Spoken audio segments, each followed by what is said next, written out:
The witchcraft that I found in my house in Atlanta, where I had guys from Ghana that were renting out my house. Brother Nashi, please reply back to this email whenever you get a chance. I'm begging you, bro. I took your email directly from your channel last night because I knew if I just commented on YouTube, maybe you were not going to reply back. So I want you to read out my message. First of all, I just want to say that I am a relatively new subscriber to your platform, and my God, you have no idea how much you are helping us out here. I work a very long, exhausting 12-hour shift here in Atlanta. I am in Georgia. Every single night, ever since I found out about these African stories, I have been keeping myself awake and keeping my sanity intact because of these stories. I used to love listening to African folk tales, but now I'm listening to your confessions because they are based in reality. When I am at work, I put my headphones on and I listen to your confessions back to back, and there are a lot of them. I'm still starting from the very first post that you posted on YouTube, and I'm trying to catch up whenever you post on a daily basis. The way that you tell these stories, I like the fact that you tell them without judging, filled with empathy, and I like the truth. And it seems as if these stories, they can even reflect to us as Black people about our culture. And this has made me to feel like I am closely a relative in my own home.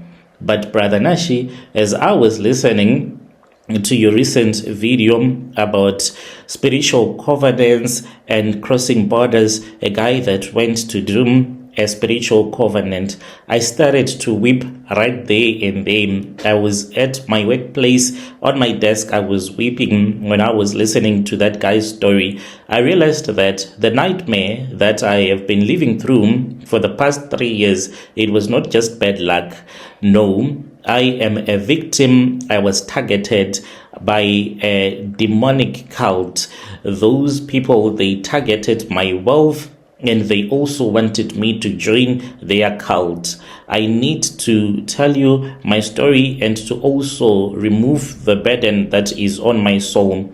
I want to tell your audience how I lost everything, how my multi-million-dollar real estate business was dismantled by the horrific witchcraft that I uncovered inside of my own house. People think when you make it in America and you are living in a mansion, you are safe from the village people. They do not know that your village people, they can carry themselves to the country where you will be. So my name, you will call me Chloe. I am 32 years old, and 3 years ago, I was living a very beautiful life, what the world calls an American dream. I am a first generation immigrant, and through my networking and hard working, I ended up becoming a highly successful real estate agent, and I am a property investor here in Atlanta. So I was making thousands of dollars in commissions. I bought myself a massive luxury 6-bedroom mansion in one of the most affluent gated neighborhoods in the metro Atlanta area, and it was a nice house. I felt like this was something that I always wanted, and I felt like I had permanently escaped my hand-to-mouth struggles from my childhood days when I was still in Ghana. When your life is going right, Brother Nashim, you don't get to believe in demons.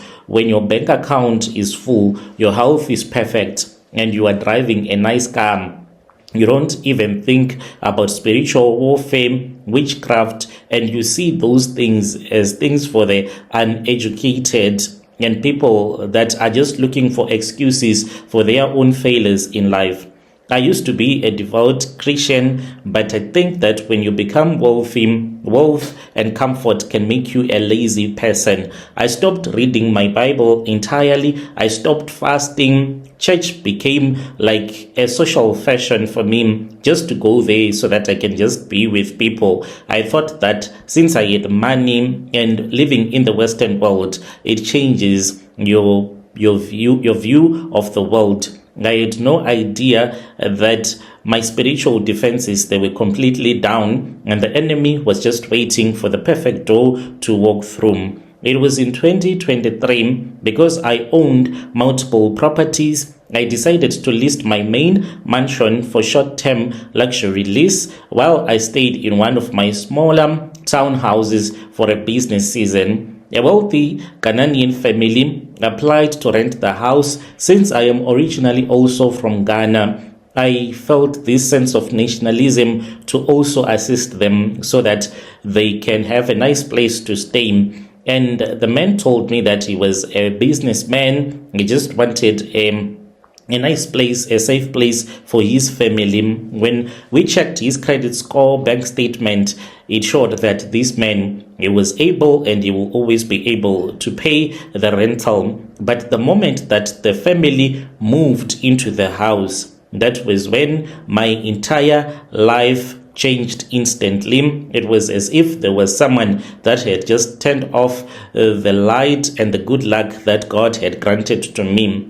Even though I was not physically living in the house, my spiritual connection to it was deep. Maybe within 2 weeks, I noticed that my faith, I was no longer like that lukewarm Christian that I used to be. I completely stopped praying. Every time when I even wanted to open the Bible, I just felt this an overwhelming, unnatural fatigue that would hit my body, and I'll just sleep like I had been drugged, a drugged like sleep.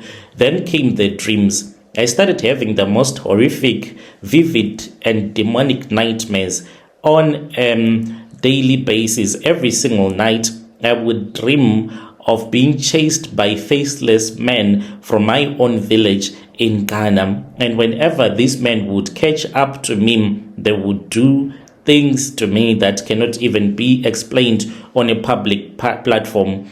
At my age, I started to have sexual and wet dreams. Whereas my two young children who had never suffered from any major health issues suddenly became chronically ill. 1 week it was an unexplainable high fever. The next week it was a sudden breathing complication, and there was no doctor that could explain what was happening to my children. We were constantly rushing to the emergency room, paying a lot of money, but nothing was changing. As my spiritual life was deteriorating, my company started to suffer. It was like my life, it was collapsing like a house of cards. It did not happen overnight, but it was agonizing. It was painful. Those deals that I used to close at all the times, I would always lose at the last minute for no logical reason at all. Clients that I used to deal with, they stopped returning my calls, and those that were investors, they just backed out and they left me with massive liabilities. I found myself trapped in a cycle of unpaid debt. As a millionaire, you are living hand to mouth. You are just taking high interest loans, credit card defaults, and you keep on paying and taking back. By then, I was starting to live strictly hand to mouth. I was taking money from one credit card to pay the minimum balance on another credit card. If you have never lived that kind of a life, you don't know what it is to fall into debt. Always running from debt collectors and always in a state of panic. During this dark period, I fell into a reckless life of promiscuity. I was lonely and I just was searching for validation in wrong places. I started to sleep with different men. I did not even realize that it was like the devil wanted me in that place where I was in the zone. I was sinning. And even if I would try to complain to God, those complaints, I guess that they never even reached the throne room. One afternoon, right around the time the Ghanaian family's lease was ending, I visited the mansion just to conduct a proper property inspection. As I walked up the front step, I found a tiny white kitten. It was sitting on the front porch. It looked wet and shivering, and then, as a soft-hearted person, I picked it up and I brought it to my place. I had decided to adopt it, and I brought it to my townhouse, bought it expensive food, and it was like a new little baby for me. But as my financial distress grew worse, I was drowning. One night, 3 years after the nightmare had started, I hit absolute rock bottom. Then I dropped to my knees and I was crying, and I cried out to God. I was like, Father, what did I do? Why has my life turned into a desert? Show me the root of this curse. That very night, I went through a powerful spiritual revelation. In the middle of my sleep, my spiritual eyes were opened, and I heard a voice that said to me, look at the house. And it was revealed to me the house that I had built. I saw this house. It was an altar of the devil.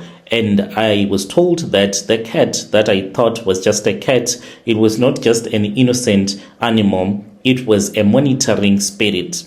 The Holy Spirit then revealed to me that the Ghanaian man who rented my mansion, he was into higher levels of occultism and voodoo, and they were using my mansion as a private hidden temple where they performed blood sacrifices, altar bindings, and dark rituals to sustain his own wealth, as well as to assist others to ensure that the owner of the house never discovered the way that they were defiling my house. He had spiritually manifested that kitten and placed it on my porch, and I found it. This cat, it was like a monitoring spirit every single day. It was in my house. It was like absorbing my energy, monitoring my conversations, knowing about my financial plans, and it was returning back to the altar in Ghana. The moment that I brought that animal into my private space, my financial thoughts,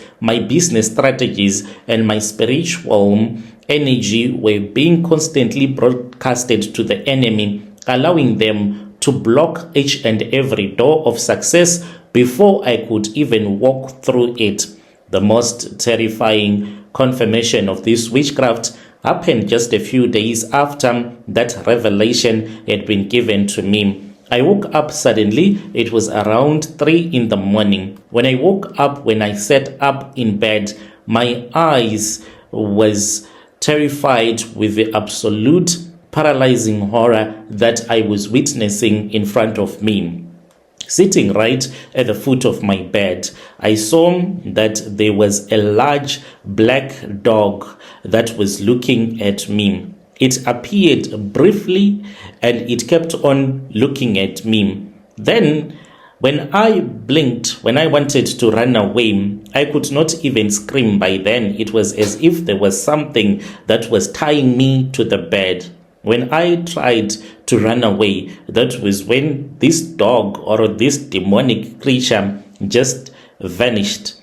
I want to tell you that in that moment, I started to understand that the spiritual world, it is much more real than the world that we are living into. It was like the veil had been lifted and I could see the things that no one is supposed to see. Even the bedroom, it started to smell as if there was a dead body that was inside of my bedroom. It was smelling something like burnt sulfur, like the body that was inside my bedroom was being burnt. And then I just collapsed. The next day, I was completely traumatized. I was having a panic attack because of what I had seen. I was shaking. And then that was when I went to see a medical doctor. I told the medical doctor that I had visited everything that I had seen. When I told him what I saw, the doctor looked at my clinical history, since I am someone that had been suffering from severe anxiety and stress, and this is what he told me, doctors and their big words.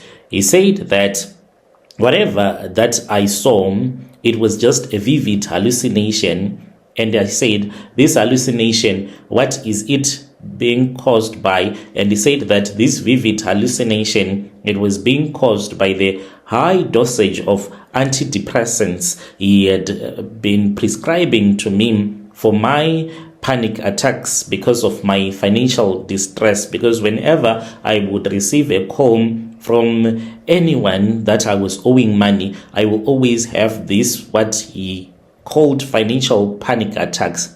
He told me to double my medication and to get some rest. But I am a mature woman. I know the difference between a dream and reality. I know what I saw.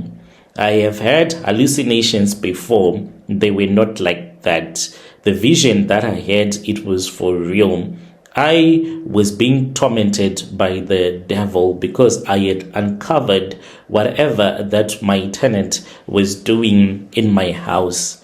Today, 3 days after that Ghanaian family left my property, I'm still engaged in that spiritual warfare. Because of the financial difficulties, the monies that I borrowed, I'm still trapped in deep financial distress. I am rich on paper, but I am living hand to mouth. I don't have an idea when I will be able to live debt-free. Living hand to mouth and as well as being tormented.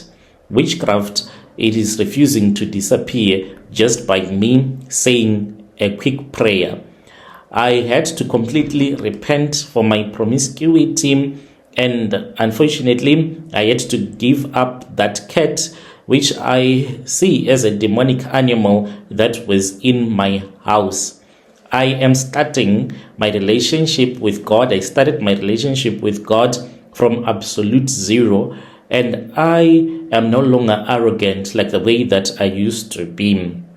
When I spoke with one of my uncle who is in Ghana about the things that I was witnessing, it was the one that kept on telling me to pray without resting. He said that the doctors, they are wrong on this, but continue to take the medicine that they are giving to you, but you need to pray. I am going to go to Ghana very soon after a very long time. Since I grew up here in the USA, I'm going to go back home and speak with the elders so that they can pray for me, because the altar where my name is tied is still tied. It is in Ghana. I need to be there on the ground to pray so that it can be destroyed.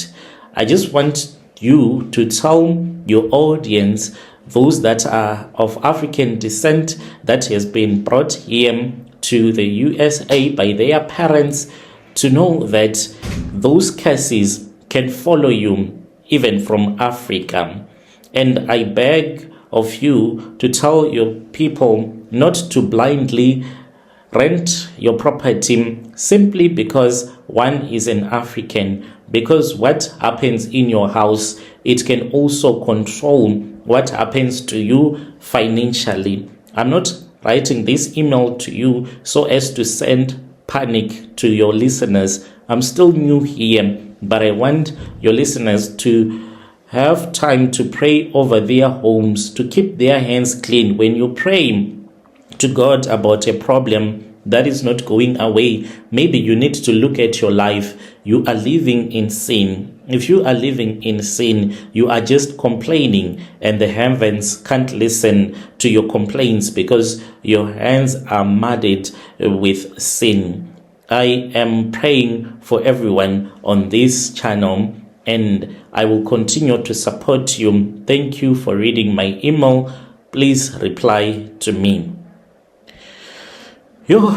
Dear listeners, right, there was a message that was sent to us by one of our dear sister who is a new subscriber on our channel. We welcome you and thank you for the support.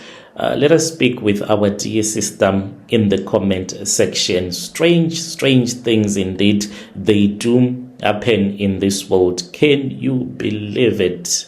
Seeing a dog in your bedroom whilst you are fast asleep, you wake up and you see that there is a black dog in your bedroom, then it disappears. Have you ever rented out a house to anyone who was into voodoo, or have you been bewitched? You can reach out to us, as our sister said that she just contacted us via the email, and I'll constantly be checking our email to see if there are any confessions that any of our subscribers would have sent to us.